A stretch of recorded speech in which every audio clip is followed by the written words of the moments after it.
दोपहर के 1:30 बजते ही मुंबई की गलियों में चारों तरफ सन्नाटा छा जाता है। उस दिन ऐसा हुआ था कि जिसने मुंबई अंडरवर्ल्ड की कहानी ही बदल दी थी। उस एनकाउंटर की 6 गोलियों ने मुंबई की जनता के मन में पुलिस का खौफ इतना ज्यादा बढ़ा दिया था कि जब भी वो पुलिस को देखते थे तो ऐसा ही सोचते थे कि हमारा एनकाउंटर ना कर दे। मुंबई पुलिस का एक ही मोटो है जिसमें बेकसूरों की रक्षा और बुराई का नाश। पर क्या हो जब जनता की रक्षा करने वालों से ही जनता डरने लग जाए। तो वीडियो शुरू होने से पहले आप हमारे चैनल को सब्सक्राइब जरूर कर दें। यह आपके लिए फ्री है पर मेरे लिए बहुत इंपॉर्टेंट है। तो चलिए शुरू करते हैं। तो ये कहानी है 11 जनवरी 1982 की दोपहर के 1:30 बजे की, जब मुंबई पुलिस ने अपने जीवन के पहले ऑफिशियल एनकाउंटर की शुरुआत की।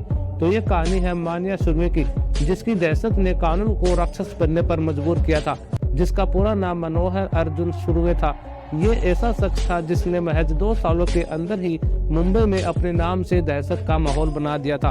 मुंबई शहर सिर्फ सपनों का शहर ही नहीं बल्कि क्राइम का भी सबसे बड़ा शहर है। इस क्राइम की दुनिया को ऑर्गेनाइज करने वाले ये 3 डॉन थे, हाजी मस्तान, वरदराजन मुदलियार और करीम लाला। ऐसा कहते हैं इनके टाइम पर मुंबई का ऑर्गेनाइज क्राइम सबसे ज्यादा पीसफुल हुआ करता था।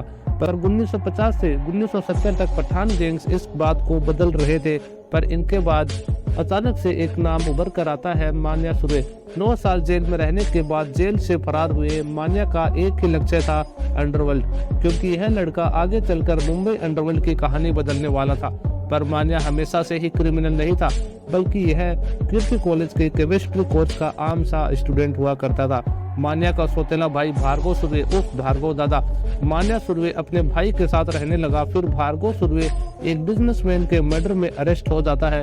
अपने भाई के साथ मर्डर में शामिल होने के जुर्म में मान्या सुर्वे को भी अरेस्ट कर लिया जाता है और उसे भी 14 साल की सजा सुना दी जाती है।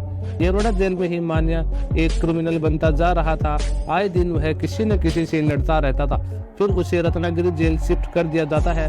उस जेल में मान्या भूख हड़ताल पर रहने लगता है, जिससे उसका 18 से 20 किलो तक वजन कम हो जाता है। ज्यादा हालत खराब होने पर उसे अस्पताल शिफ्ट कर दिया जाता है। पर जेलर्स को यह नहीं पता था कि यह मान्या का प्लान है।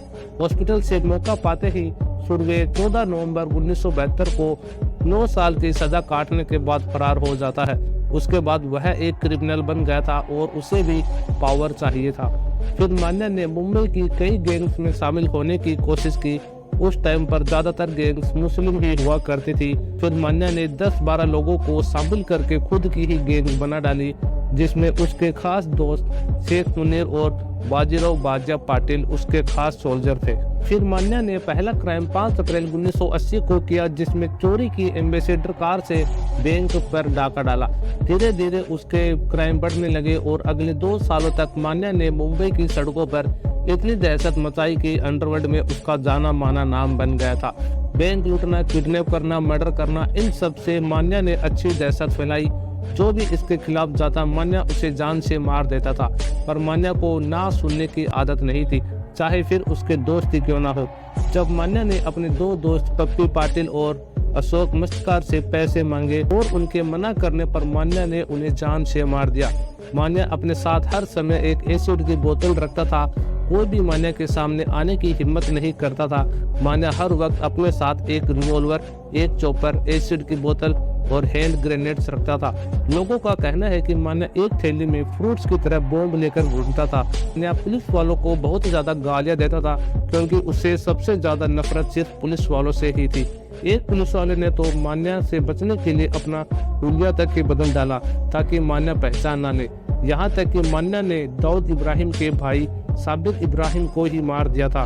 साबिर इब्राहिम और उसकी गर्लफ्रेंड चित्रा लॉन्ग ड्राइव पर जा रहे थे। साबिर ने मिरर में देखा कि एक फूलों से सजी हुई व्हाइट एम्बेसडर उसकी गाड़ी का पीछा कर रही थी। तो साबिर को लगा कि ये किसी न्यूली वेडेड कपल की गाड़ी होगी, तो साबिर ने ज्यादा ध्यान नहीं दिया था। फिर साबिर देखता है कि गाड़ी का फ्यूल टैंक धीरे धीरे खाली हो रहा था, तो काफी देर तक वह पेट्रोल पंप ढूंढता रहता है।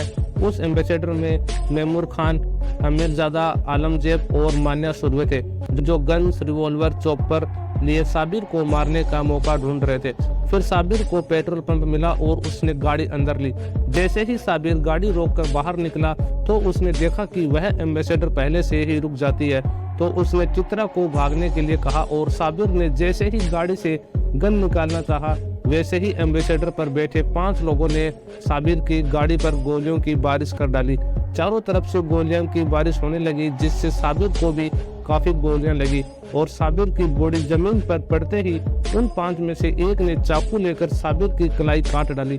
उस पेट्रोल पंप पर कितनी गोलियां चली है तो किसी को नहीं पता, पर साबिर की बॉडी से 9 गोलियां और उसकी गाड़ी से 19 गोलियां बरामद की गई थी।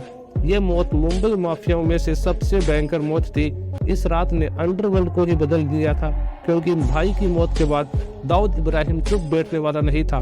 फिर आए दिन मुंबई में मर्डर होने लगे, हर दिन किसी न किसी का खून बहता था और मुंबई पुलिस पर सवाल उठने लगे, क्योंकि उन्हें कोई एविडेंस और विक्टिम नहीं मिल रहे थे। अगर मिल भी जाए तो कुछ ही टाइम में क्रिमिनल बेल करके छूट जाता था। धीरे धीरे मुंबई पुलिस का फ्रस्ट्रेशन बढ़ता ही जा रहा था। फिर मुंबई पुलिस ने भी डिसाइड कर लिया था कि अब बहुत हो गया और इसके बाद मान्या की तलाश शुरू कर दी गई। मान्या के गुर्गे एक के बाद एक पकड़े जा रहे थे, पर मान्या हमेशा ही पुलिस से एक कदम आगे रहता था।